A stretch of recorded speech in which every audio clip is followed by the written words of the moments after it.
Le cabaret médical remonte sur les planches pour la 6e édition. Médecins, infirmières, aides-soignantes du CHPG se produiront dans un spectacle aux allures de comédie musicale américaine. Cette année, des effets de lumière sont au programme avec un répertoire inédit.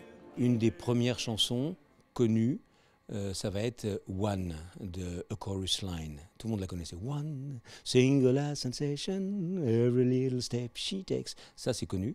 Mais avant ça, il y aura une très jolie chanson écrite par le directeur musical qui s'appelle Stuart Barham, avec qui je travaille entre guillemets depuis de nombreuses années, et qui sait très bien écrire de la musique, qui joue très bien du piano. Il est un excellent directeur musical, il sait composer les spectacles, et il a écrit à plusieurs reprises dans le spectacle des textes qui vont avec l'enchaînement, avec les tableaux concernés, dont des très belles chansons de Noël à la fin, vous verrez, c'est magnifique.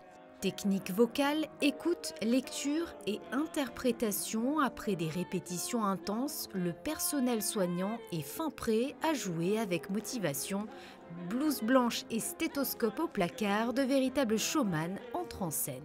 C'est un peu comme tout dans la vie, il faut chercher quelqu'un qui a un éclat dans le regard. Et il y en a chez les médecins. Les médecins, quand on ne les connaît pas, on les voit dans un contexte particulier, dans un contexte professionnel où le sérieux domine. Et il faut être sérieux, il faut savoir être sérieux dans certaines situations, mais ça ne veut pas dire qu'on l'est tout le temps. Et ça ne veut pas dire que c'est la seule composante du caractère de chacun. Et beaucoup de gens sont des rigolards en dehors de leur métier. Et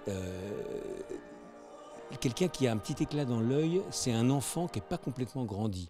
Et c'est ça qu'il faut exploiter. C'est vrai pour tout, c'est pas seulement vrai pour la musique, c'est simplement vrai pour la vie, et ça marche. Et les gens se motivent parce qu'ils ont envie de s'amuser, de faire un truc ensemble, et en plus pour la bonne cause. Le rendez-vous est fixé au dimanche 2 décembre à 19 h au Sporting Monte-Carlo, salle des Étoiles. Tous les fonds récoltés seront reversés à l'association Monaco Aide et Présence qui œuvre à travers le monde auprès d'enfants en difficulté.